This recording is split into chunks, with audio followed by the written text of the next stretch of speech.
The Four Beardsmen of the book Apocalypse.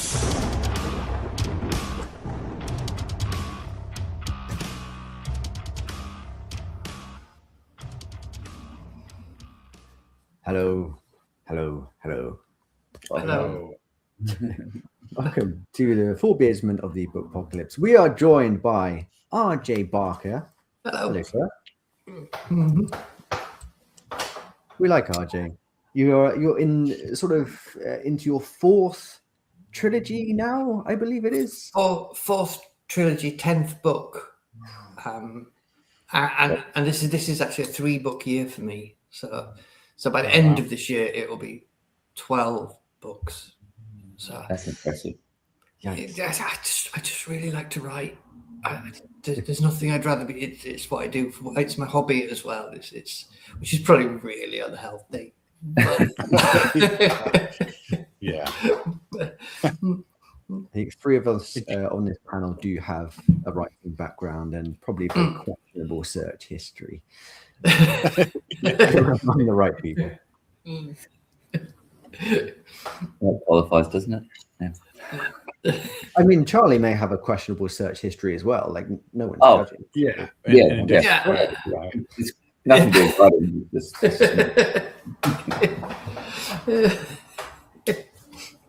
is me. The thing I always find it really hard to wrap my head around though, is because you're a trad pub author, right? Yes.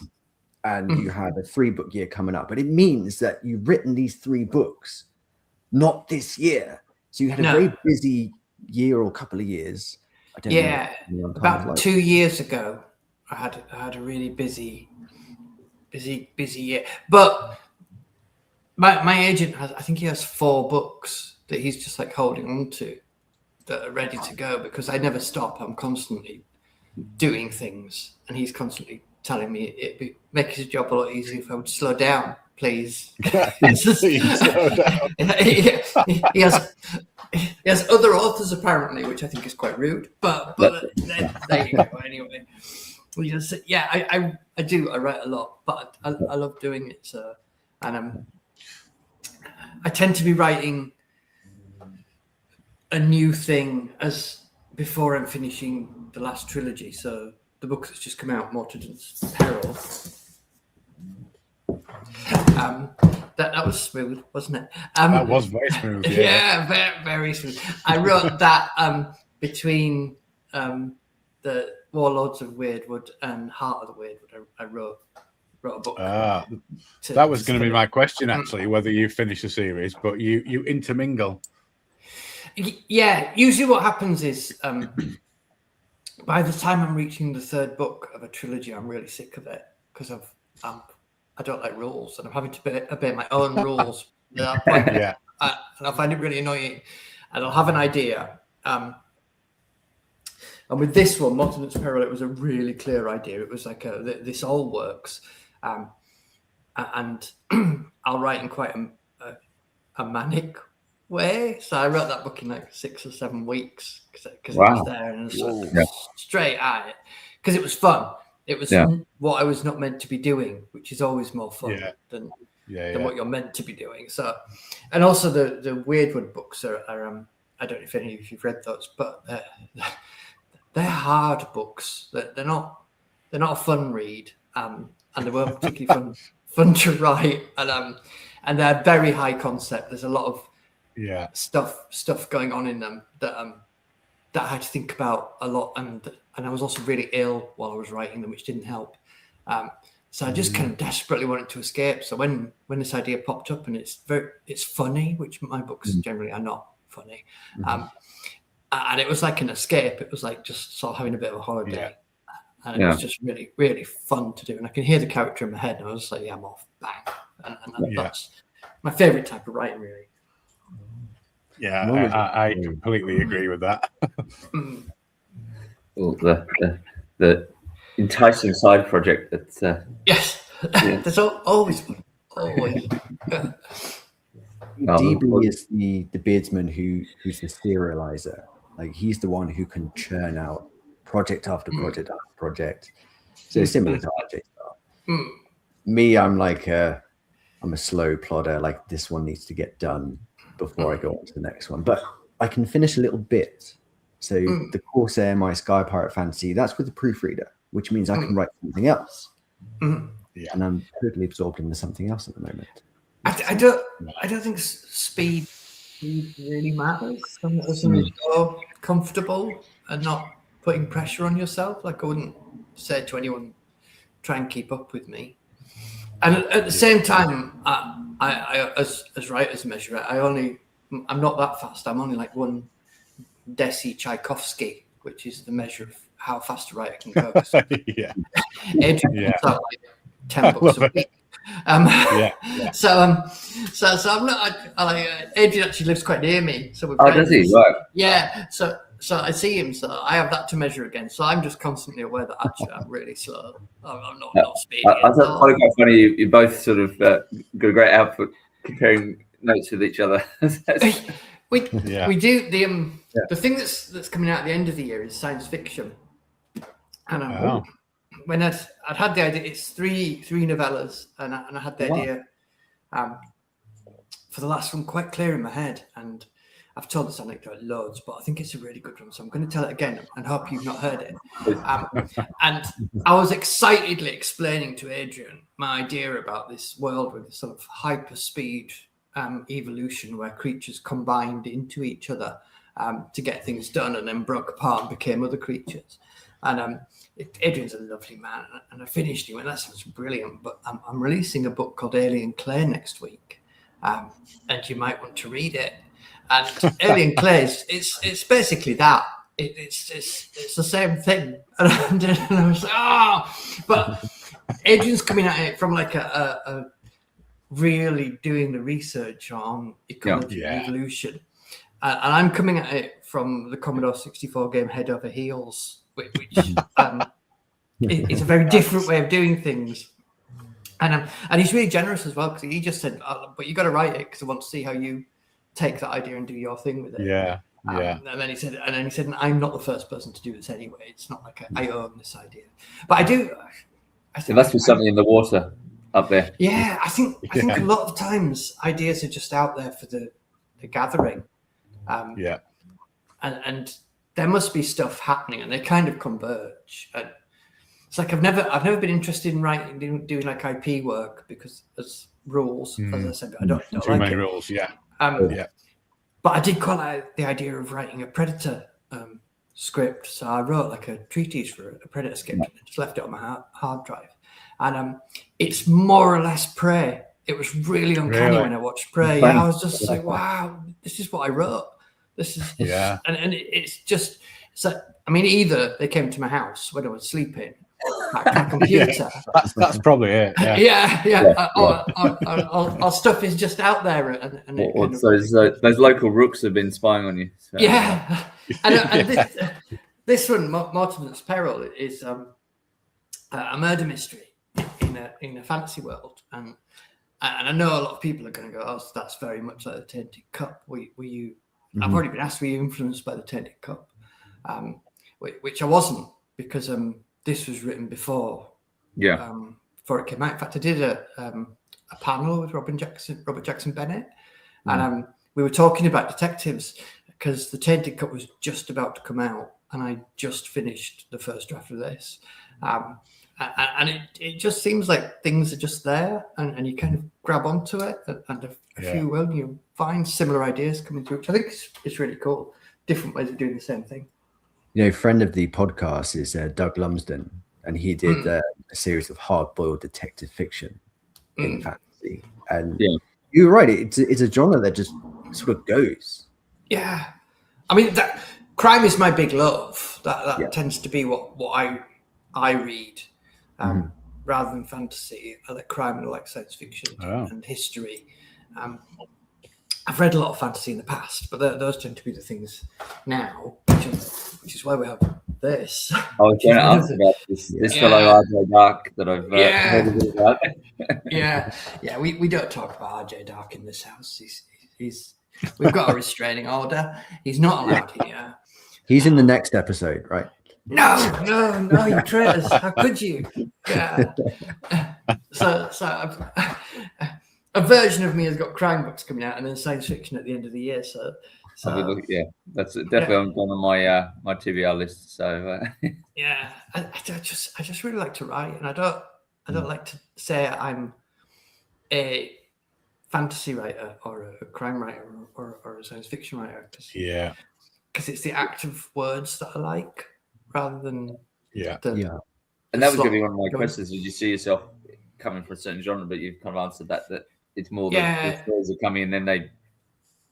Yeah, I could be writing anything. If I understood the tropes of romance, I could be writing romance, and I'd be happy doing it because it's the act of creating people and making them do things. And that's just interesting to me. And people are much more interesting than for me. All the world building and stuff is window dressing for talking about people and the things they do.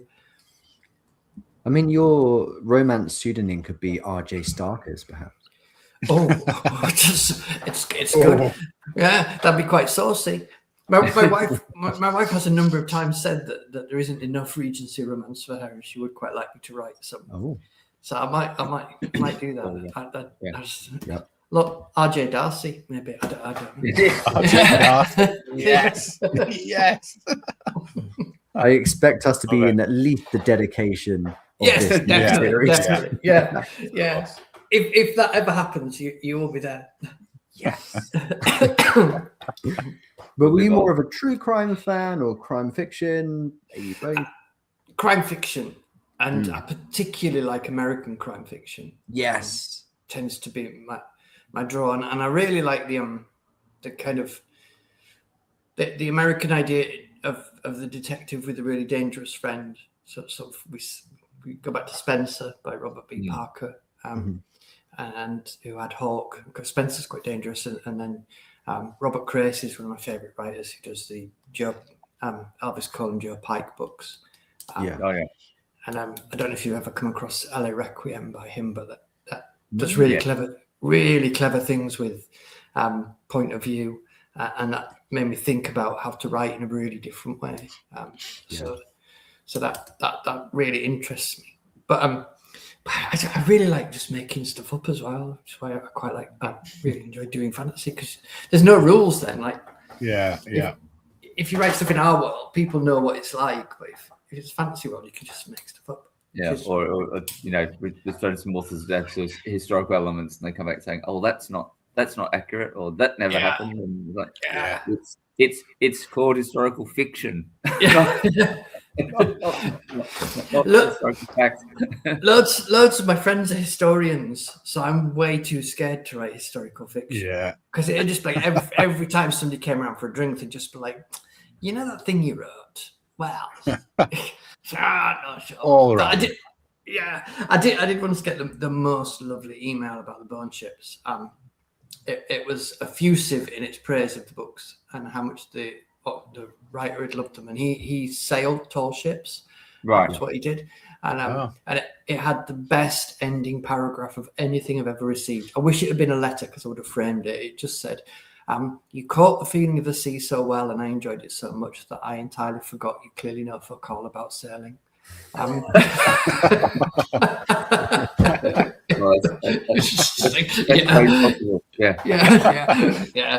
but sweet. Yes, I had that very trilogy. I bought it. I think it was earlier this year. I got a book voucher, so I went right. I'm going to just buy all three, which I'm going to have to make a start this year. But I was going to ask that question: was there a sailing history in your past, or my dad sailed tall ships. He sailed all around Europe a couple of times. And I'm a huge Patrick O'Brian fan, who wrote Master and Commander. You know, the film. His books are just amazing and beautiful. And the Bone Ships was very much I wanted to write something Patrick O'Brian-esque. And see, people think I do all this world building because I'm committed to world building, and I'm trying to create a world, but I'm not. I'm really, really lazy human being. I wanted to write about ships, but I didn't want to have to do all the research into what all the bits are called because it's really complicated. So I thought I'm just gonna invent it. I'm going to make it all up, which was a mistake of epic proportions, because you just create your own complicated thing, and you can't go on the internet and say to people, "What is this thing called?" Because you did it, you made it up. And if you are not the type of person who makes notes while you're writing stuff, it's even worse, which you would think would be a lesson I would learn after 9 books. No notes. No notes. No, there is a Bible now for the Morterdam books. Because my editor forced me to make one, basically. She said, I need to know what all this stuff is for the copy editors. And I said, oh, God, that's actual work. But so that exists. And I've written another thing that I thought, I'm going to make some notes to save myself having to do this work later on. But that's how I have to be tricking myself constantly. Saying that this is not work now, this is saving you work later. And I was like, get my head around that. Future me will thank me. Sorry? I'd say future me will thank me. Yes. Yeah, but me now is very bored of it. No, very good. Very good. I had a question. But go shoot. Oh, you go for it. If you've got questions, I was just going to badger about the rec bingo. Badger away. Yeah. I don't know if you're familiar with Beardsman recommendation bingo. No. It's our feature presentation. So this is how it goes down. So you give me a number between 1 and 70. Yeah. That corresponds to an element that I will read out. You have to give me each of you have to give me a recommendation of a book that features that said element. That's quite an unpleasant thing to do to me. Yeah. Let's just get something clear. You don't have to recommend the book. You just have to know it exists. So it could be a bad book that you don't like. Yeah. Okay. This does not play into how my mind works, but it'll be fun. Do I get to pick the number first? Yes. By all means, let me just get up my list of wonderful. Don't worry, RJ. He caught us up. He caught us by surprise with this. some of these, I'm going to just say this first. Some of these are incredibly easy, and some of them are the opposite. We've done this for 3 weeks in a row now, and every time these questions busted. I had a horrible one last week. So. Okay, I'm ready to receive your number between 1. Let me just check that. 1 and 70. Number 13. I love number 13. I'm a big fan. Oh, nice. Yeah. Oh, give me a book that contains a dog sidekick. A dog sidekick. Oh, there's a book called A Boy and His Dog by the End of the World, which is kind of like a post-apocalyptic thing that Orbit put out quite a while back now. But that's really good. It's really fun, and plays with what you expect from it in really interesting ways. Nice. I'm trying to see. I have not read it. Yeah, and also I'm gonna claim Watership Down for a dog sidekick. I adore that from many years ago, but I can't conjure the dog in it. Yeah, well, at the end of Watership Down, there's spoilers if you haven't read this almost 60-year-old book, or seen the many films. The rabbits of Watership Down are being attacked by the rabbits of General Woundwort and Ephrafa, and they gnaw loose a dog that lives at the farm's ropes, and then get him to chase rabbits back to the warren to kill the Ephrafa rabbits. And I reckon that's a sidekick in a way. Yeah. It's helping them out. You've got a double success on your answer. You go loose and easy with your second one. I like an animal book. I'm a big fan of talking. If the animals can talk, that's even better, which is, if we get to the science fiction books, we'll get on to my love of that. Yeah, we definitely will. Definitely. Okay, Tom, give us a number. 16. Ooh, a book that contains poisoned beer. Oh, that's harder. Poison beer. Why is that so specific? Poison or beer? Really? Because it elicits such wonderful reactions. Yeah, it's because you chose an even number. You should never choose an even number. That's just the rules. Yeah.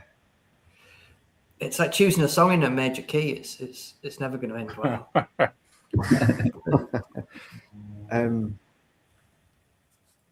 I can think of multiple books with beer and multiple books with poison.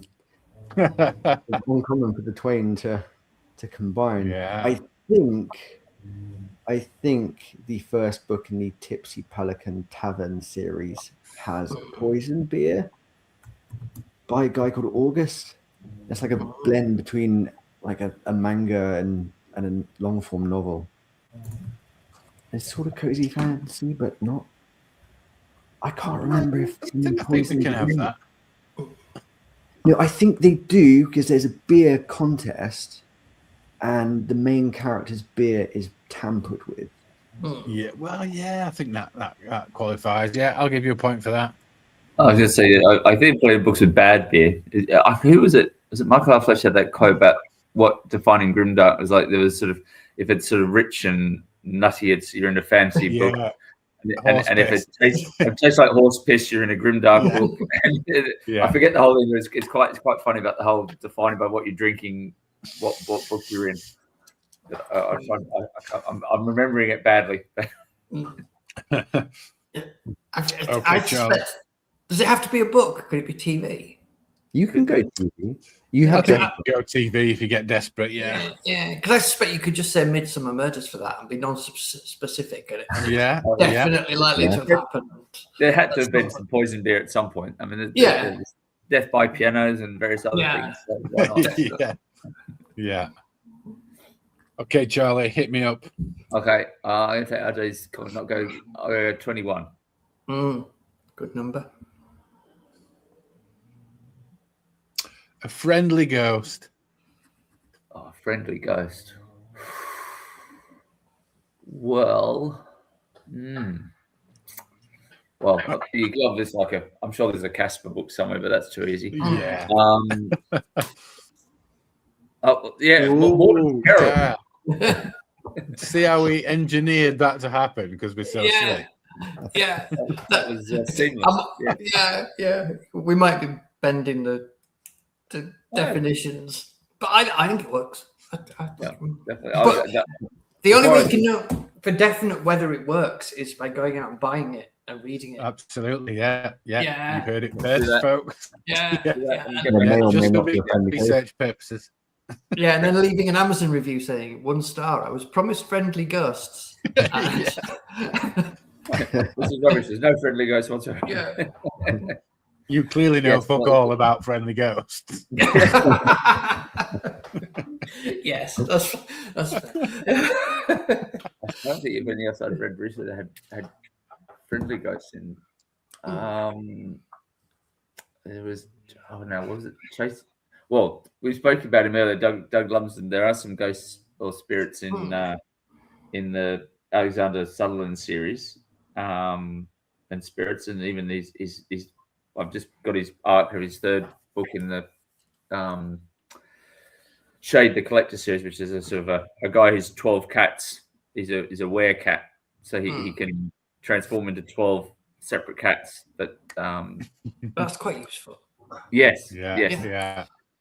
And it's interesting how I deal with when he is 12 cats and the different and they've all got different personalities. So it's like a quite interesting concept. Do they go geographically further away from each other?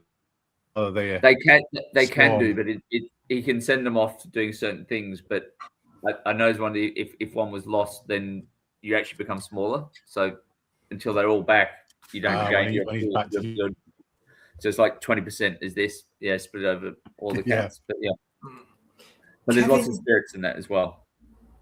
Kevin J. Anderson, who did a lot of Star Wars books, did a science fiction trilogy, and that had friendly alien ghosts in it. They weren't friendly to start off with, but they did, spoilers, did end up friendly. So you could have that if I could remember what it was called, which I can't. Oh, okay. That sounds interesting. Yeah. Hmm. Yeah. And then he did the Dune prequels, so maybe we just shouldn't speak of Kevin J. Anderson.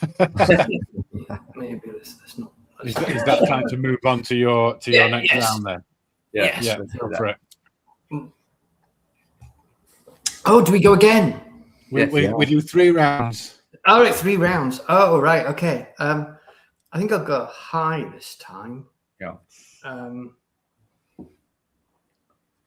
going to go for 67. Oh, nice. 60. Oh, pretty easy. A book that contains a berserker. Now, this is a bit out of my wheelhouse. A book that contains a berserker. I must. Surely one of David Gemmell's has a berserker in it. Yeah. I mean, I can't actually think of one, but I'm pretty sure you're right. Kind of. No, Dross is the opposite of a berserker, isn't he? He's quite controlled. This is a difficult one for me because it's the kind of fantasy I don't tend to read. Yeah. I've read quite a lot of Viking books, but again, they tend to be quite serious Viking books, and they don't have berserkers in them because they're historically questionable. Yeah. You can help me if you want. Now, normally you can fall back on the Hobbit for most of these answers, but I can't think of Berserker in the Hobbit either. No. I was going to pick from friend of the podcast, Baptiste Pinson Wu, his Army of One trilogy, which is sort of Norse inspired one that sort of, of course, yeah. So which is great. That's the one where they're effectively the sort of Odin's foot soldiers, but it's from their perspective. So they're the guys that get sent down to Earth to recruit more for the army and get killed, and they have to swallow Odin's fingernail to get back into Valhalla again. So it's almost from the foot soldier rather than the god's perspective. But yeah, they've got some berserkers in that. I suppose Abercrombie. What's his face? Oh, of course. Is he a berserker? He does. Yeah, he does lose it, doesn't he? He loses it and destroys it all. Yes. So I could have that. Yeah. And if you want to sort of stretch the definition of someone who loses it and just destroys stuff, I could probably go for my first trilogy, but it's not. No, it's not a berserker. Sorry, can I just show you something? Yeah. Can you see that little face? Oh yes, yeah. There's a little. I can't let him in because he'll scream at me. That's all he'll do. I'll just ignore the people. Me. Yeah. I think that's a collective pass on the berserker. Yeah. Good. Over to you, Tom. The odd number.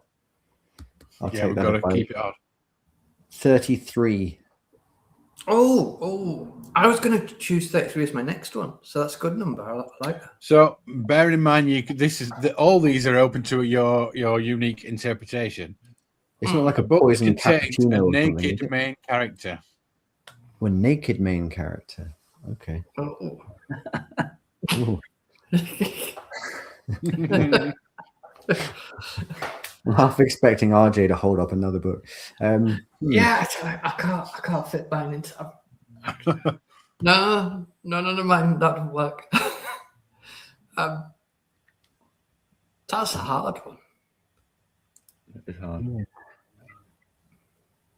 I don't want to say something obvious like 50 Shades of Grey, because surely someone's naked in that. Yeah. I will go for a naked part of the body because it is significant in the story, and that is Dungeon Crawler Carl. Because he must always have naked or near naked feet. Oh, is that right? It is. Because the AI which runs the crawl in which he's forced to participate has a foot fetish. And whenever you try to explain Dungeon Crawler Carl to someone who hasn't read it, it sounds fucking bizarre. And it is. But it is legitimately very, very good. So, yeah. You could have Adrian Tchaikovsky's Children of Time books because the spiders do not like Yeah. Cool. Yeah, that's where I'd be going, like animals, insects. Yeah.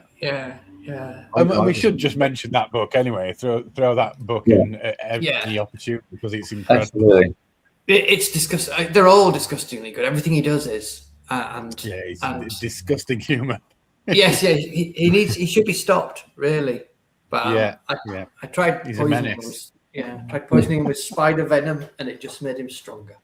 I actually just quite recently finished his latest children's book, and it's amazing. Hey. Yeah, it's producing some. And it's an exceptionally good podcast as well, so I highly recommend checking that out. Is that Starship Alexandria? Yeah, that's great. My first ever reading of my own work in front of an audience. I was sat next to Adrian, having met him for the first time, and it was quite nerve-wracking, I have to say. Yeah. He's so lovely though. He was actually here earlier on today. He was really? he popped in. But he's such a lovely man. He's one of my favourite people. I really like him. Yeah. He's game for a laugh. He appears very serious, and he's not at all. It's a lie. Maybe actually, that comes across in that Starship Alexandria actually. You can tell he's having a lot of fun with it, which is why I find it quite enjoyable. Are you sure he didn't check your latest work in progress and he's writing it as we speak? He's probably finished it. Yeah. He was here about 3 hours ago, so he'll finish it. He's probably done 2 by now. God damn you, Tchaikovsky. Okay, Charlie, give us an odd number. Okay, let's go 53. Oh.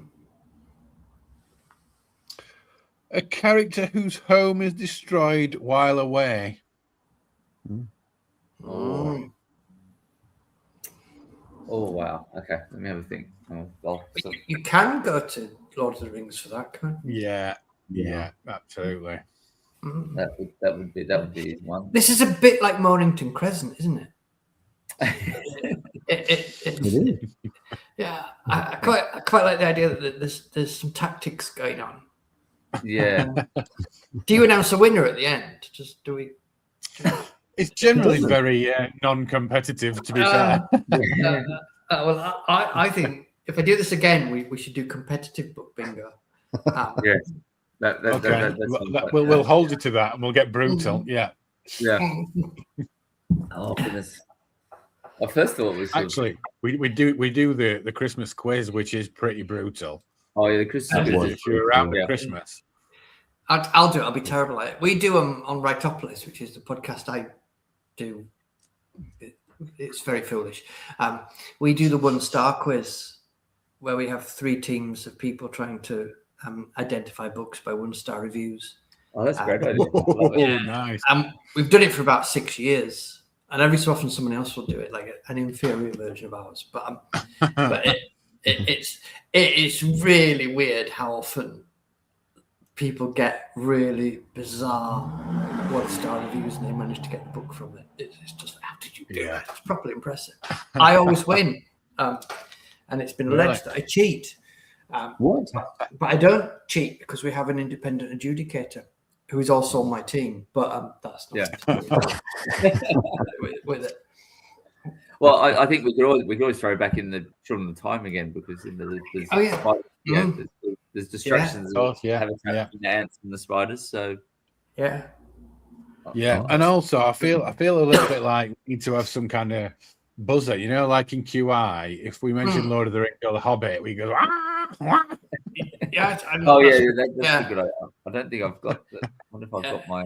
We have got sound effects. Yeah, we do have sound effects. I'm trying to see if I've got the buzzer noise. I don't think they've given me a buzzer. Have you got a foghorn?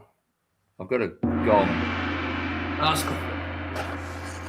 You have the Wilhelm scream. The Tolkien gong.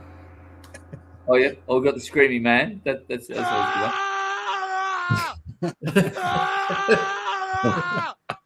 That could be the Hobbit alarm. Yeah, I think that should be the Hobbit alarm. I think that works. Yeah. Always evolving. Yeah. Okay, last round. We're gonna. Should we get more competitive to scratch your itch? Okay, yeah, Sure. this for the win. There we go. You want to do this as a fastest finger first?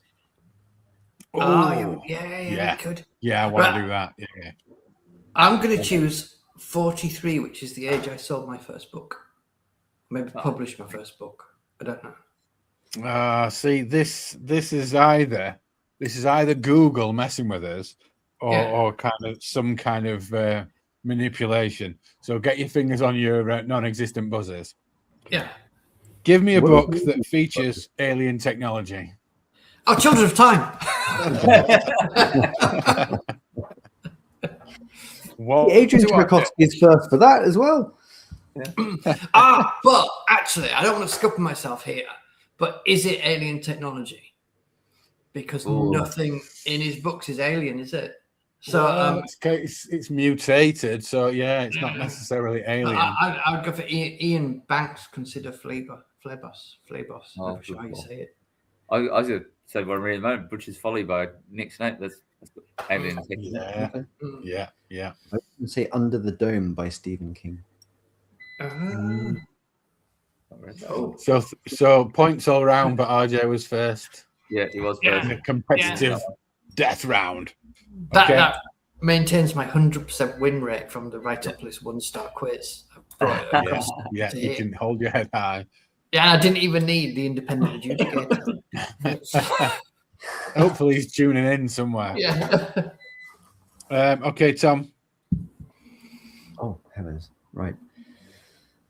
You need a number from me, didn't you? Let's go with 61.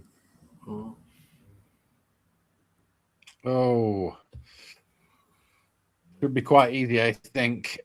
A book containing a lost treasure. Treasure Island. Oh, that's, yeah. Yeah. Oh, nice. I was just about to say, get your finger on that buzzer, that screen. Yeah. I was too slow. The ship book guy. But so is Tom. So I suppose that's fair. It went to the ship. Yeah. You're also a ship book guy. I am. Yeah. And a Muppet guy. Yes. Yes. So you were actually a Muppet. Yes, I am. I'm actually a Muppet. There is a Muppet of me. Have you seen it? That was a great video. Yeah. Yeah. It's on my Instagram. Is my Muppet, when I first signed with my agent, he said, "What would make your life complete?" And I'm not actually a very things-orientated person. I don't collect stuff. Apart from all the taxidermy, but that's art, so it's slightly different. But I said I'd really love a Muppet of me, and he never forgot. And during lockdown, he conspired with my wife to get a Muppet made by the Muppet people in America. Oh wow, that's amazing! Yeah, and it is uncannily like me. It's just brilliant. It's just fantastic. Yeah, well, I highly recommend anyone check out the video on Ardo's Instagram page. I do come across that. It's but great. Yeah. I can give you a tip if you have a Muppet made of you. If you go away for like a couple of nights or stuff because you're doing like a book thing, it is not actually funny to leave it in the bed where you would usually sleep. It's creepy, and if you do that again, you'll be divorced. So just so you know, that's a very good piece of specific life advice for everyone. Yeah. Should you have your own Muppet and you were thinking about that? I still maintain it is extremely funny, but what a pain. Hypothetically, it sounds hilarious, but yes. Okay, for the final choosing, Mr. Charlie Cavendish. Okay. Let's go. No. I got 51 because that's my age. Okay, give us a book that contains a main character that learns to fly.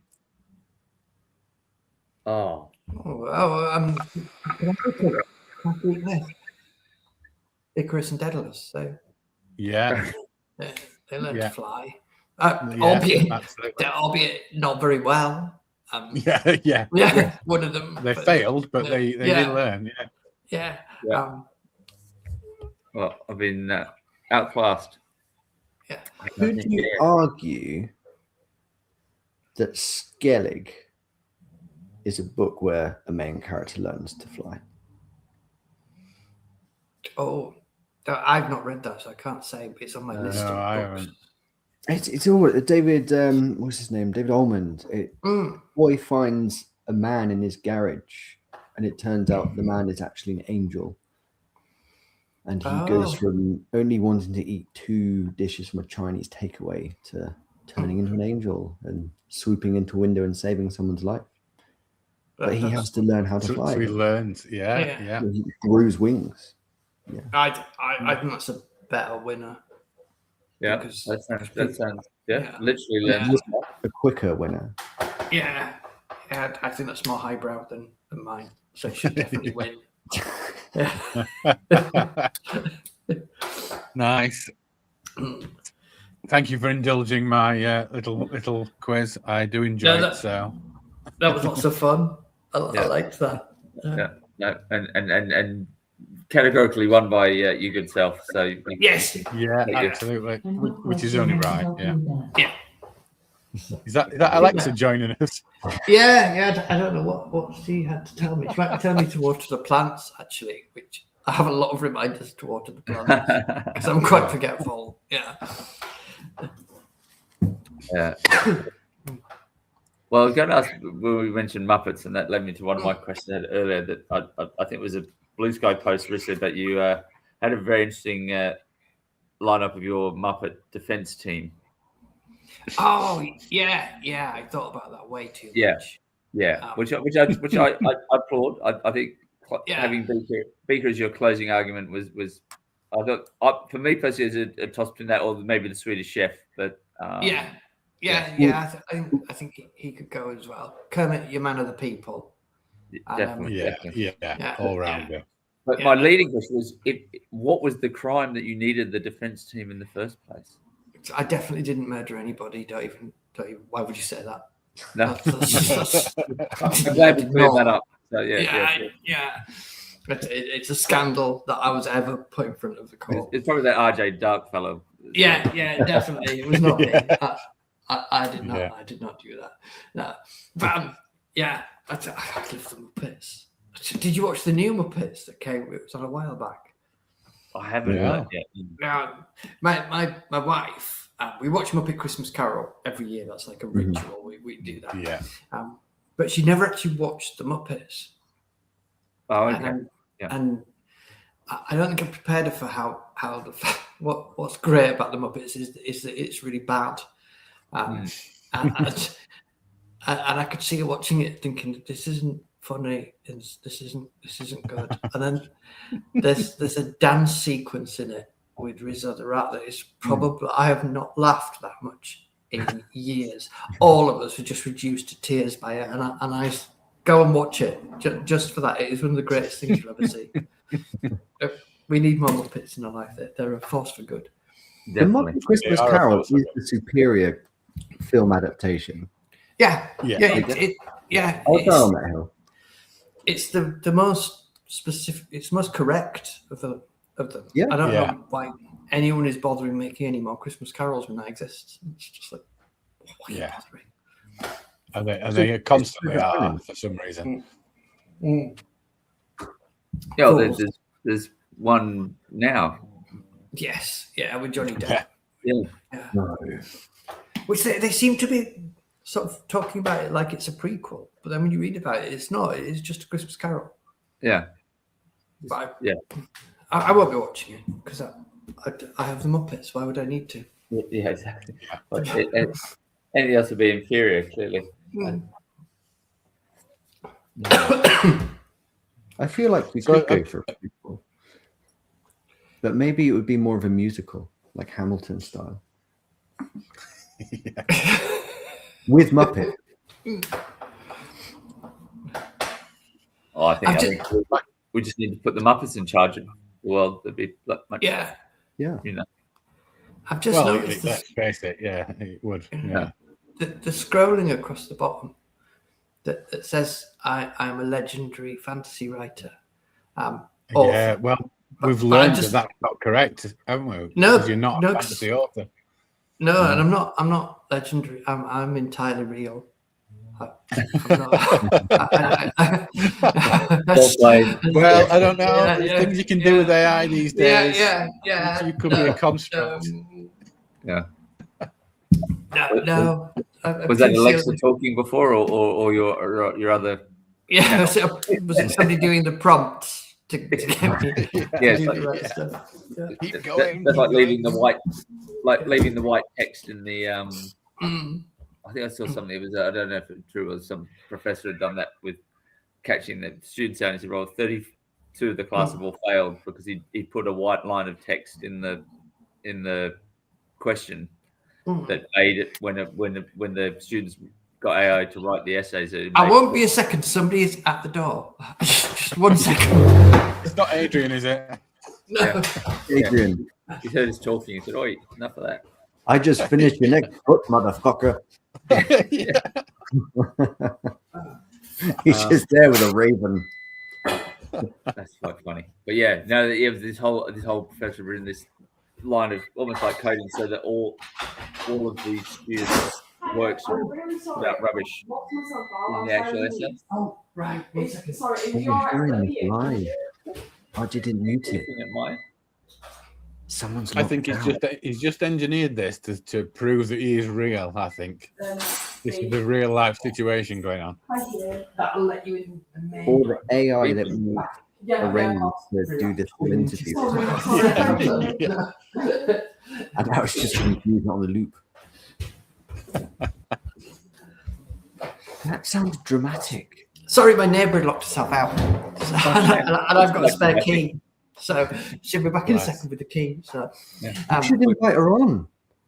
Yeah, I don't think she'd like it. Yeah. she's quite quiet. But yes, I feel like we could at least get one book recommendation from her. I'll pick a number. Yeah, I'm not sure she's a big reader. I have no idea because they're new neighbours, so we have to be very honest. Yeah. Oh yeah. Can't scare them off yet. No, that might be a bit much. We'll get some random people around the world. Or at least she threw you in the same country, which usually we've had about. Yeah. I think most of it has about 3 countries all at the same time. Probably. I could get my son to come and give you a book recommendation. He might do that. But definitely. Yeah, if you'd like to. Depends. He might actually have gone to bed. He's probably gone to bed by now because he's. Oh yeah. He tends to go to bed quite early. He's been up all day doing Lego. Hang on, they're back with the keys. I do secretly want to know to come and Thank you. I love it. I love the fact that this real life situation is happening right now. I love it. And it's giving me time to open my Badger coffee stout. Oh, I'm glad you qualified it with Badger coffee stout. If you just said it's giving me time to open my Badger. Time to open my Badger. Yeah. Bit of live action excitement. Yeah. We did joking that it was Adrian had come by to sort of give you his latest book. Keep my name out of your mouth. Yeah. How funny. So I think having a day spent doing Lego sounds a very worthwhile pursuit. I can remember I probably selfishly, when my son was little, he's now like 19, so he's all completely grown up, but got him steered him towards the Star Wars Lego because I know how much fun that was. Yeah. And it was great until he was old enough to say, "No, Dad, I can build it myself." And I was like, "Oh, yeah, we built when I sold my first ever book, and he would have been 6 at the time, and we're like, we sold a book. We finally sold a book, and the first thing he said was, "You promised you would buy me the Lego Millennium Falcon if you ever sold me a book." And I was like, "I did." Yeah. So he got the Lego Millennium Falcon. Wow. And we got that's impressive. A ventilation system, which was not nearly as exciting. Not as fun. No. No. And unless, of course, you can fly the Millennium Falcon into the ventilation system, because then that sounds like that might be. No, it's not. It's not even that exciting. But we don't have condensation anymore, so that's lovely. That's grown-up life success. You still could recreate the end scene of Return of the Jedi with the Lego Millennium Falcon and the ventilation system. Just don't blow up the house afterwards. Yeah, no, especially not because it's a flat, so it would upset the people upstairs. Yeah, that might be a lot. And we're going to upset me soon because we're starting building work again. So Charlie, didn't you have a question before we started the bingo? We did. I think we got into the was that the Muppet one Muppets? we got into, which is was it the Muppets? But I did also want to, you mentioned, and I think I've heard in another podcast talk about your taxidermy, which I think is quite a fascinating element. And how did that? I suppose how did that come about? Was it a lifelong passion, or did you come across a particular piece that? No, me and my wife used to go down. Parents used to live in Devon, and we used to go down and visit them. And we would always pass this antique shop that had this fox head in it that looked like Terry Thomas, that we just thought was hysterical. But we never had any money, and we couldn't afford it. And we were just like, but when we got married, we decided to get that as our wedding present. And then we noticed he had this otter head that looked nothing like an otter, which we also thought was hysterical. We got that as well. And also that he had this really manky squirrel that no one in the right mind would want. He gave us for free. And then we had them at our wedding, and in the wedding pictures we're holding them. And it kind of became a thing. People would say, oh, you like this sort of thing, don't you? And we don't have anything. We have quite strict rules. We have one per species. We don't have more than one of anything. You don't want them ganging up, so that's fair enough. Nothing that's new, nothing that's been killed so someone can stuff it, sort of. Yeah. Unless it was like 100 years ago. So most of us is very old. And we know people in museums who will get in touch with us and say, we've got a piece that's probably going to go in the bin. It's manky and doesn't look like it should. Do you want it? And we'll go, yes. And the author John Courtney Grimwood had a leopard skin rug that I think his great granddad had shot quite a while back, and he said, "Oh, I don't know how to get rid of this thing.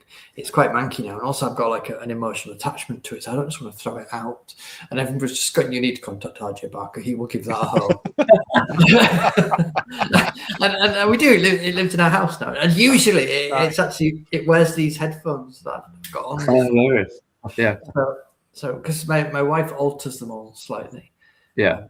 Like the beaver has a dog collar and a little tray of tea things because he's a vicar. Obviously. Yeah. So they're all a bit odd. Everything in my house is a bit odd. It reminds me of, I can't remember what show. It's probably something like QI or something. There was a lion that it had been taxidermy back in, let's say. I know which I can see. You know the one I mean? And it was obviously clearly stuffed by someone who'd never seen a lion before. So they were given a skin, brought back from Africa or something like that. And it's hilarious. There's the Horniman walrus as well, which they'd never seen a walrus, so walruses are quite wrinkly, but they didn't know that, so they just filled it, and it's just like massive. It's like a sphere of walrus, which is quite fantastic. And my agent made a foolish remark when he first signed me, and my wife was there, that if I sell 1 million books, he will buy me a taxidermy bear. So that is the reason why you should go out and buy my books. Yes, we need to get this bear. Yeah, he started trying to add in caveats now, and every time he does, my wife's just like, I don't think so. I was there. There were no caveats. And he's like, oh God, this could get expensive. But so one day the bear will happen, hopefully, if I keep writing enough. Well, I think that'll be wonderful on many counts. I don't know what I'll call it, but I know where it'll go. So that's what matters. What would your wife do to the bear though? What would she dress it in? I have no idea. I mean, a bear definitely calls for some form of hat. I mean, I have quite a lot of hats. So what about like a Greg's tabard? no, that'd be a bear wouldn't work. Yeah, I mean, he might be a butler, maybe. Can you imagine a bear as a butler? I think he'd go for that. Yeah. But yeah, I don't know. I'd have to leave it up to her. She would, and you can only decide these things when you meet the bear. Yeah, what's the personality? Yeah, what's your personality, bear? But hopefully we're about to start making a library. That's our next thing. Oh, very nice. Yeah, has a bear plinth. I keep telling my agent that's a bear plinth. You've actually put the plinth in. Yeah, and he goes shut up. Yeah. Well, the bear strikes me as being the librarian in some capacity, perhaps. Yeah, that'd be brilliant. Librarian. There you Librarian. go. Writes itself. Yeah, perfect. You could get some sort of like motion sensor and a recording that goes shh and put that in the bear. Oh, that'd be lovely. The only thing is that the library will kind of be in our front room. That might get old quickly. Yeah, I would love it. What keeps beeping? Something keeps beeping. Oh, I think that's my dishwasher. I have a feeling it might be somebody in my smoke alarm or something like that. It is me. It's the dishwasher. I'll go turn it on. It's the what? It's the dishwasher. It's mine does that, and I don't know how you switch it off. It's impossible. I didn't ask where Tom is. Yeah. What? Why? Tom's in the UK. Tom's in the whereabouts in the UK is Tom? Chilworth near Guildford. Oh, that's not. Oh no, I have been to Guildford. That's a lie. It's good for ghosty walks, and it has a castle, which is where we went today. And it's very steep indeed. Very steep indeed. I miss going to a good castle. It's like, funnily enough, there's not too many in Australia. So I legally cannot tell you why I went to Guildford because I had to sign an NDA, but I have been to Guildford for secret reasons. Is that why my lawnmower went missing a week or so ago? I cannot say. I cannot deny or confirm. No. I mean, that's about the same time the Muppet Defence Post went up on Blue Sky, Tom. I'm just saying. Yes. Might be a link. Yeah. One of my deadly enemies died in a bizarre lawnmower accident. A lawnmower with your prints all over it. There's another distraction thing going on, not just the dishwasher, but there's not one but two spiders are currently tag teaming a fly in a web. I've never seen that before. Like two of them. It's the Tchaikovsky effect. Yeah. That's when you mentioned Adrian. He's dangerous, isn't he? He really is. Yeah, he brings the spiders. Just two daddy long legs. No, they're not real spiders. You tell us they don't trigger me in the same fashion. No, I'm not a big fan of spiders. No. Unless they're Adrian spiders, which don't anyone dare hurt one hair on their legs. No, it's quite funny how you get very attached. Yeah. By the end of that book, I was definitely... They go through a lot, yeah. Yeah, I was not on the human side. No. Hell no. I did have a Muppet question that I have thought of, and I want to put it out to the panel. Yeah. And it's if you could take one major literary character, and it can be one of your own, and replace them with a Muppet of your choosing, which character would you replace, and who would be the Muppet? Right. Can I just say that I have... There are hills I will die on. Not many of them. There are very few. But this sort of thing, because there's a rule to Muppet, because a lot of the time people say, recast a film with Muppets. And the entire joke of that is that it's Muppets doing things Muppets would never do, like Muppet Apocalypse Now, which is funny, apart from the fact it wouldn't work, because there's a rule for Muppets, which is that Muppets are always kind. So anything you do with a Muppet, I don't know why I'm obsessed with this, but I am. Has to obey this rule. I had a massive long conversation with some friends trying to work out what you could actually put them in. There's not that much. Christmas Carol works, largely because you get to have the Muppets doing their Muppety thing in the background.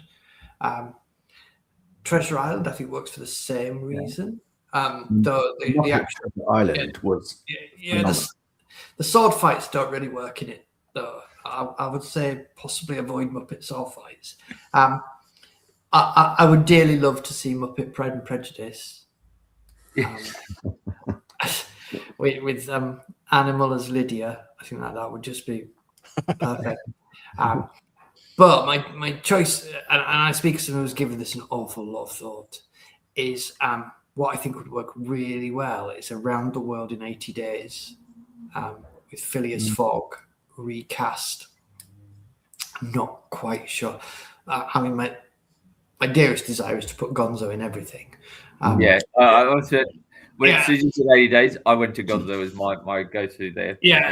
But I suspect Kermit would make a much better Phileas Fogg. I mean, maybe Gonzo would make a Passepartout. Phineas Frog, if you will. Yeah, Phineas Frog, of course. Yeah, I can't genuinely annoyed with myself. This is over now. I'm going. I'm done. So that's one of the few that I think would work really well. Is Around the World in 80 Days, because it doesn't involve him being awful to anybody. So if you can think of others that obey the rules. Do you know, for someone who says they hate rules, you are throwing a lot of rules at us, Sergeant Barker. It's just Muppets. It's just the Muppets. I just take them up. If there's one rule you're going to follow, it's the Muppet rule. Okay. Yeah, because if you don't follow that rule, the Muppets aren't funny. Yeah. But there were bad Muppets in Muppets Treasure Island. Because they joined Long John. Yeah, they were just stupid. There was the goat one. It was just they were just misled. And the lobster. And the lobster. What are the two guys called? The two arguing old guys. Statler and Waldorf. That's the one. They're not always that kind. No, I mean there is Pepe can be quite creepy. Pepe the King Prawn. I'm surprised he's not been Me Too'd. He is a bit of a one, but yeah, it's a difficult one to do. Tell me your books. Can you do it without upsetting me, having me start off in a temper? I've never stopped off in my life. I had several, but none of them follow the rule. Now you've introduced the cardinal Muppet rule. The cardinal Muppet rule. Make it a more difficult question. Yeah. I think those two could fit on the Jedi Council quite well, especially when they're like refusing Anakin. I think they'd do a good job of portraying that kind of we're kind elder leaders, but you ain't good enough, son. Yeah, definitely could work. No, I don't know. They're just people like the boy is too young for training.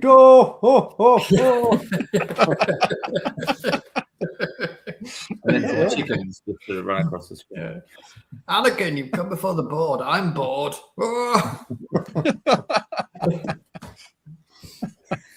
How funny.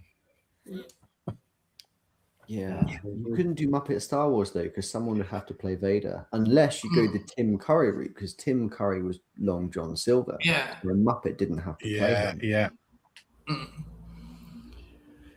Yes, that's true. That could, well.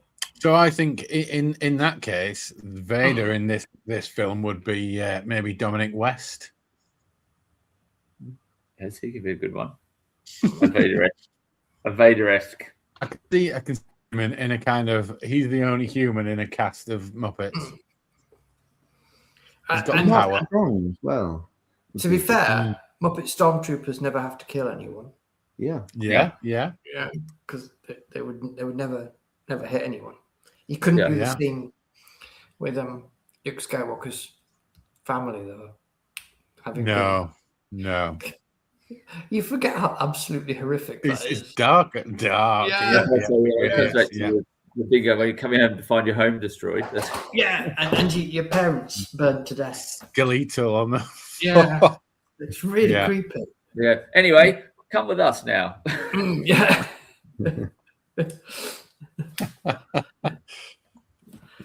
You'll be fine. Yes, I'm quite lost now. Yeah, that we're all lost in thought now, trying to create the ideal Muppet scenario. So are the people watching. Someone might like, I'm going to bed, I'll watch the RJ Barker Beardsmen episode tomorrow, and then they'll wake up, have their breakfast, and now they're thinking about the Muppets as well. Yeah, it's not. Oh yes. Yeah. But aren't you straying into Mel Brooks territory? He's already done. Yeah. He's already done Spaceballs. And kind of is. And they're not spoofing, are they? They're not spoofing. I think it's serious adaptation. Serious adaptation. I think the Muppets work best with classics. I think that's yeah. I mean, it's not a book, but the Naked Gun would work with the Muppets. Yeah. Oh wow. I am serious. Don't pull me through. Airplane Muppets. There we go. I keep meaning to introduce my son to Police Squad, which is for me, I think superior to the Airplane and Naked Gun movies. I think half an hour is like perfect. Yeah. The new one came out, didn't it? I've not watched it yet. I'm quite nervous about watching it. Yeah, I've not watched it. The new Naked Gun. Yeah, it's Liam Neeson, isn't it? Yeah. Yeah. I tell you what, I have wonderful. That is absolutely wonderful and has no right being as good as it is, and I'm absolutely filled me with joy. The Sheep Detectives. Oh, really? Yeah, my daughters went to see it, but I didn't go with them. It's genuinely fantastic. Right. And I couldn't believe it. I was quite sure it was going to be awful. And my wife and son went to see it while I was at Imaginales in France, doing book stuff and being very important. And when I came back, all they would say was, "You have to watch The Sheep Detectives." I'm like, "Do you not want to know about all this book stuff I've done?" They're like, "No, you have to watch The Sheep Detectives." And they were right. It's properly fantastic. It's a genuinely great film, and it does it right with animals, in that the animals act like animals, which I can't stand it when it's just people. Just voices, but they just act like people. The sheep act like sheep, and it's just brilliant, really good. Nice. That wasn't a recommendation I was expecting, but that's no. It's I do love crime. It fits. Yeah, you did say that. Yeah, crime, talking animals. It's like it's got everything. It's like crack for me. But it's a genuine, and it's got Hugh Jackman in it. Yeah, and he's ace. Yeah, you can't go wrong with Hugh. Yeah. You know, one day we'll get an author on our podcast, and we will talk to them about their books. Today is not that day. Yeah, who wants to know about that? They can go read. Yeah. I did do some digging and talking about like extracurricular, non-bookish stuff. I believe that you gave writing a break and briefly pursued a rock career. Is that correct? No, I started as a musician. Oh. And this is because it never occurred to me as a working class kid going to a school in the north of England that the fact I loved books meant I could write them. And no one at my school was ever going to say that was a possibility. Like, well, your dad's an electrician. Have you thought about that? But I saw people in bands, and I thought, well, they're people like me, and I thought I could do that, and I can do something creative, which is what I wanted to do. That has always been my drive, has been to do something creative, and so I played in bands for quite a long time. I was a bass player, and I was terrible. I was really, really, really bad. I had a really good time. And the last band I was in was with a singer guitarist who I was in a lot of bands with him and stuff. And I kind of realized that I couldn't keep up. And he was better than I was ever going to be. So I quit, and I decided I was going to become a professional writer, being published through one of the big 5 publishers. And that was literally as much thought as I gave it. I didn't do any research or anything like that. That was just I love books. I'm going to write books. That's what I'll do. So I set off, and I did have to admit my dad was right, and I did regret not finishing school. So I had to teach myself English all over again, which is probably why I'm quite an idiosyncratic writer, because it's not sort of come through any form of being told how to do it. And that was kind of, but I still love music. Absolutely love music. It's one of my absolute favourite things. And I always have it, like if I'm in the car or faffing around or I'm writing, there'll be music on until I'm into it, and then I'm just not aware of anything. But yeah, I played in loads of bands. All of them were terrible, apart from the last one. The last one was really good. And that was when I realised that I wasn't. Actually, I did an essay for Dan Coxon in a book called Writing the Magic, which is about writing fantasy. That was mostly about that and how I realised the difference. That I played music because I wanted to be a rock star. Not because I wanted to be a musician. Which is a really different thing to I write books because I love the art of the craft of writing, and I enjoy the act of it, and that's where I'm happiest. All the rest of it is like doing stuff like this. It's lovely, and going to Europe and meeting people is lovely, and I like it, but it's not the reason for it. I like writing. And that feels like the thing I should be doing. It was really odd to sort of actually sit and think about it, which I'm not a thinking about things person. I'm a doing things person mostly. That was quite serious, wasn't it? Yeah. We do the whole spectrum on this show. I do want to go around the panel and, speaking of those rock star, just do it moments. What are some of the literary rock star moments that you guys have had? I met I went to see Robert Grace. Well, I met Kim Stanley Robinson. Oh wow! At a dinner, and he was lovely. And I was just chatting with him, and then he mentioned that his best friend was Robert Grace, the crime writer, and I couldn't speak because I was kind of like awestruck at one remove, and then I went to see Robert Grace at Waterstones. So it was just really fun to get to talk to him. It was really nice to do that. That was great. And one of the reasons I wanted to become a writer was I really wanted to meet Ian Banks. I didn't know anything about conventions or any of that because I literally did not come from that side of it. I came from, as I said, I was doing music and I decided I was going to be a writer. So I didn't know anything about conventions or writing groups or any of that. I just sat and wrote really, really badly for a very long time. But one of the things that kept me going was that if I get published, I might meet Ian Banks. But I never did because he died, sadly. Oh, yeah. Which, annoying. Yes. It would have been, well, it was hard for me. I guess doing what I'm doing now, like, I fell into, I get to hang out with you guys and talk to some awesome people like RJ. I've been there's not a lot of big conventions in Australia, but I've been to a couple of ones there and got to meet some Tim Napper, who really like his cyberpunk author, which I really like. I had breakfast with Douglas Lumsden in San Francisco a couple of years ago. That was that was pretty awesome.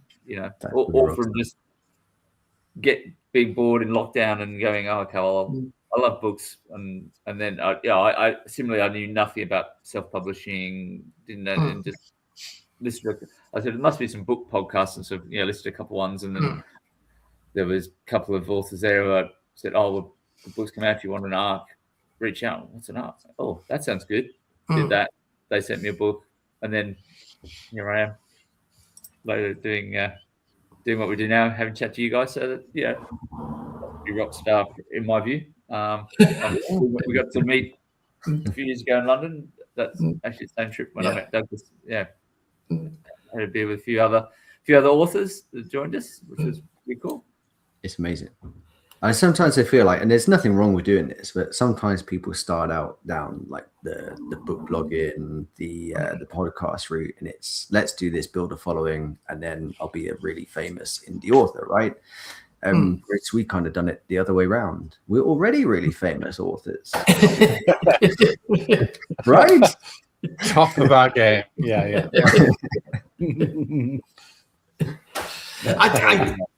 I do think what you do is much harder than what I do. I couldn't do it. I couldn't do it myself. I would utterly fail because I'm not organized in that way. I have to do it this way. There was never another choice because I need to be able to write a book and give it to someone and for them to do all the other stuff that I could not organize my way out of a paperback. So I'm really impressed by self-publishing and all this that managed to sort of do the whole stuff. It's just like it's witchcraft of some sort. It can be. It is brutal. The idea of just passing it over to someone else to worry about is delightful in some respects. Yeah. Although I'd still worry about the lack of control when I pass it over. Yeah, so I'm quite good at that. When I first signed with Orbit, one of the things they give you is they give you a password so you can get in and see in real time how your books are selling. Yeah, and I was like, that's going in a bin straight away. I don't want to know that. And when I signed with my agent, he asked me what level of feedback do you want from me. And I said to him, I want to be the author you would choose to embezzle money from because you'd get away with it. I just have no interest in that side of it. I'm only interested in writing and all that stuff. I can't control how many people buy my books or even if they like my books. I can only write, and I can't sort of write to market because it's not the way my mind works. I can only write the idea that excites me at that moment and hope other people like it. So I'm not really interested in I can't get and just say, other people do that. I don't need control. I just need to do my thing. Those books are the best. Is like, you've clearly got passion. You love the stories. You love the books that you're writing, and that, readers pick up on that, and that resonates with them. I think, if you're writing to market, writing to a trend, yes, some people buy it because. But I think to get that real joy that people obviously have with your books is because of what you're putting of yourself, you're putting into those books is what that comes across to a reader, definitely. Hopefully, yeah. You never know, but you hope when you do each one. I do think the hardest thing, whether you're indie, trad, it doesn't matter. The hardest thing is actually getting that book written, getting it to a standard where it's ready to go out to people. Yeah, the rest is fine. Yeah, I do enjoy the whole process, though. I love it. I love all of it. I love writing the book and I love the editing of the book. And I could do without proofs, but still, and it's different for each one as well. Like Morton and Sparrow, I really enjoyed writing it and editing it because it's funny. Which most of my books are really hard work, and this one, and it was such a change of pace for me that it's been really pleasurable, the whole thing. And is Modern Peril, is that a series that is the intention that's a series or? Yeah, there's this one, and then there's Morton's Enigma, which is coming out next year, and that's a really classic locked room mystery because I love a locked room mystery. Yeah. And And then if they do all right, there will be more. If they don't, there won't be. So we need more. We need more people go and buy these books. Yeah, I mean, this one hit the Sunday Times bestseller list, so fingers crossed. They'll want another one. But you can't tell. You don't know how long the tail is for any book. You just write it and hope it. But people seem to like it, and they like the main character Iridi, even though he's a terrible human being when you meet him. He's classist and racist, and he doesn't. It's very deliberate choices in the setting up of him. He's like they exist in Elbe, which is this tiered city, and it's a joke. Water comes up from beneath, and if you live on the top tier where you're rich, you get lovely, warm, clean water, and if you live on the bottom tier, you get filthy, cold water because it's literal trickle-down economics. It's a joke, and Iridi is like the avatar of his city, and then he meets the sort of people he would never usually meet, and that changes him in a really interesting way, and it's quite fun. And then there's the murder mystery going on, and that's like a joy to do. Yeah. So I can't remember how I got into that. Rocking up my list. I love that. So when you sort of put that murder mystery or crime type thing in that fantasy setting, or merging those genres, I think that produced really interesting stories. Yeah, I think it's usually I can't tell whether a book's good or not. I can only tell if it's what I wanted it to be, which is different. But this is when I finished Age of Assassins, my debut. I put it down and I thought, this is the book. This one will sell to a major publisher. This is the right one. And when I finished Mordant's Peril, I thought, this is really good. And I don't usually write that, so they're the only two. All the others have been quite so hopefully you'll like it if you read it. You might not, but I like it. Well, I think there's all the incentive people need. Clearly, it's going to sound interesting, but we need more of them, and we need you to get a bear. So more important. Because then there's this one, a numbers game, which is that weirdly also features Man Who Talks to the Dead. Because Iridi is a mortadant who can talk to the dead, but Mal in these is a fake medium who pretends he can talk to the dead. Right. And he works with his best friend Jackie, who's a Sikh gangster and an absolute lunatic. I just you meet those people in your life and you just think, right, you want to go out somewhere, and I know if I go with you, it's going to be great up until the point something awful happens. Well, Jackie is that personified in a book, and I wrote that. And this is actually its second go. It came out to a tiny publisher that sadly went under. My agent loves it, and he never gave up, and he kept doing it. And I still get email about it, even though hardly anyone bought it. And a lot of it is people saying, I really like Jackie, kind of really like him, and I was just gonna be a psychopath. It's gonna be so charismatic. Okay, that wasn't what I imagined the reaction would be, but you do you or him if you can. And then at the end of the year, I have Beasts of the Wild Black coming out, which is I think the elevator pitch for that is Space Cats, which how can you go wrong? It's cats in mechs in space. Sweet. And much more serious than that makes it sound. Yeah. It sounds cutesy and it's not. It's proper, big picture, lots of questions, space opera. It's about ideas. Yeah, about consent and trauma and healing. But it also features cats in mechs and rooks in mechs and bears in mechs. So it's tremendous. It's a whole menagerie of mechs. Yeah, and it's coming out through Podium, who generally do cool for self-publishers. So it was lovely that they've picked it up. So it'll be audiobooks first, and then a book at the end. Nice. Okay. Wow. That's quite cool, and I love it. It's lots of fun.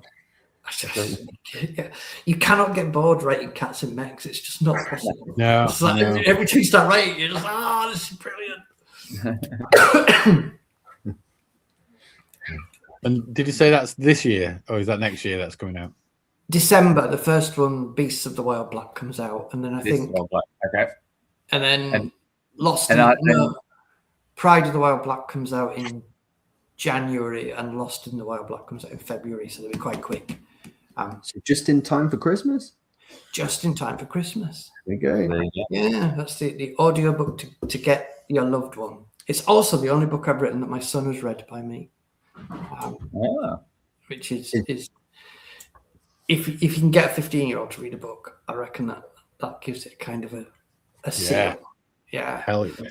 Because I can't get into, all my other ones, he's just like, no, thank you. not my thing, actually, Father. But Cats and Mechs, he's like, yeah, I'm there for that. Okay. When I was about to do the reading, sat next to Adrian, I practiced in front of my daughter, and I read a bit of a sci-fi that I wrote, a sci-fi novella, and she looked at me at the end and said, "Dad, that actually sounds really good." I was like, brilliant. Here's the book. Gave her a copy of the book, never touched a page, never to this day. But I got through the 3 paragraphs that I read to her. Yeah, my son annoyingly really likes Mike Brooks's work. Do you know Mike Brooks? He's got a mohawk. Writes fantasy and science fiction. Yes. And he does Warhammer books as well. And my son is a huge Mike Brooks fan, which Mike Brooks takes great delight in taunting me about. Does he read your books, RJ? We don't talk about Mike, do we? There's no need to Shall I sign this to you or to your son? You know that. Does he ask for your signed books? Maybe that's why I'll end up in Muppet Court. Yes. Mr. Brooks. It meets a great misadventure with a stolen lawnmower. Yeah. Well, look, I always hate to say it, but we're approaching the end of the episode, and as is tradition, we have one final question. Okay, I'm ready. But are you ready? Or am I? Am I ready? I think I am, but you never really know, do you? It's not a fastest finger first or pick a number one. We've done that bit. Yeah. Now, there is to be the cage match of all cage matches in the publishing world, and you, R.J. Barker, are contestant number 1. Now, you may pick any author, live or dead, to be your opponent in the cage. Who's it going to be? I have to fight them physically. Yeah. Oh God. If I pick a dead one, do they come back to life? Yeah. Mine was Mark Twain. They're not just laying there. Yeah. Because I just figured, like, the visual of me fighting Mark Twain. Would just get crowded. You see, I've never been involved in violence in my life. I've always just hid. I can't. I might choose Cormac McCarthy because I reckon he wouldn't want anything to do with it. I reckon he'd just sit there and ignore me. So I wouldn't have to actually. Are you not entertained? Yeah. Everyone's got no. So I wouldn't have to get involved in violence. That suited perfectly, and he could ignore me, and then I could present him with my theory about blood meridian, and ask him if I was correct, and he would refuse to tell me because he never would speak about his books. So that would be quite interesting. Maybe I would go on about it so much he would choose to die rather than listen to my personal theory about blood meridian. That's and then you win. So yeah. With no violence as well. Yeah. So that's nice. Excellent answer. Well, look, RJ, thank you so much for coming on. We could go on for like another hour and a half easily, but we probably better not. Yeah, but ask me back to do really badly in your quiz. Yes, Christmas quiz, definitely. Yeah, because I'm rubbish at quizzes. So So that'd be quite fun. I'm really good at cryptic crosswords. Yeah, I mean, but quizzes. It's not if your you normal can, quiz. see if you can get Adrian Tjarkovsky on the Christmas quiz as well. Yeah. Get to release the next idea first. Yeah, yeah, it wouldn't matter. He'd have written it before the end of the quiz. He'd just be like, oh, done. Yeah, released it during the quiz. Yeah, that's the challenge. He's just in there in the corner writing. Yeah. Yeah, excellent. Tell us what his book's done. Well, yes, RJ, tell us, remind us, what is your next book we need to check out and where we can find you on all the socials?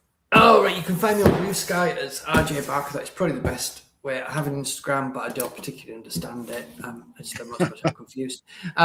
This is my latest book, Morton's Peril. It is a murder mystery set in a quite unfair, class-ridden city. And it's quite funny. It made my editor laugh out loud, which is, if you can make your editor laugh or cry, that is an awful win.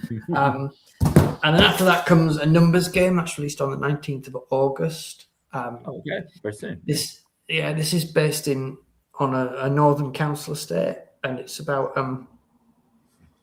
two idiots who get themselves mixed up in. They basically he's. A woman comes in whose husband has died in an accident, and Mal, our hero, is told that he has £8 million hidden away. And Mal's quite good. He's good at cold reading people, and he's good at like finding stuff. And Jackie, who is the nutter, says like it's a physically large amount of money. He'll have a lockup somewhere. We'll get a cut. And Mal's like, I really think this is a bad idea. And Jackie's, well, it's too late. She's here. And it turns out it's a lottery ticket that he has to find, which is, of course, impossible. And it turns out that she's the niece of the estate's crime lord, who thinks the ticket belongs to him and thinks Mal can actually speak to the dead and find it.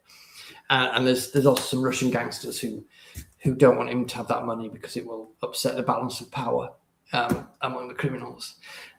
So basically, everyone's out to kill him, and he has to work out what's actually going on. It's quite fun. And then in December, we have Beasts of the Wild Black, which is Space Cats. All sound fantastic. Can't wait for Space Cats. Yeah. Well, it will be all of my things once it comes. So yeah, and I think Space Cats is tremendous fun. Come on the Christmas quiz and tell us all about it. I will, and I'll be able to show you the covers then as well. Yeah. Awesome. Deal. Yeah. Nice. Yeah. I'll show you the covers once we're not live anymore. Ooh. Yeah. Ooh, we're not going to tell you. Well, we were talking about rock star moments earlier, but we're just about to have one. We're having another one, definitely. That's smashing the guitar moment, that is.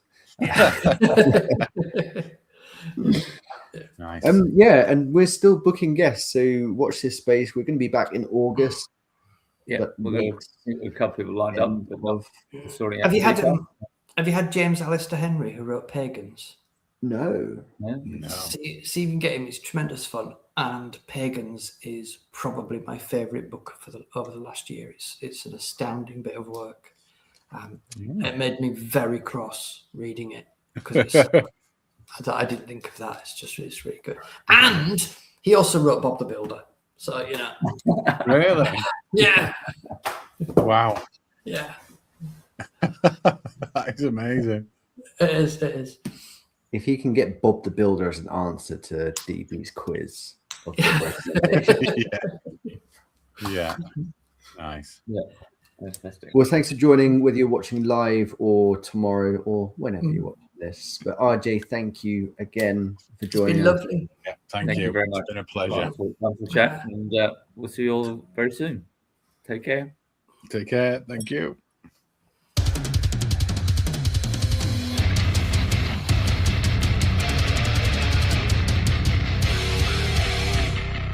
You've been listening to the Four Beardsmen of the Book Apocalypse.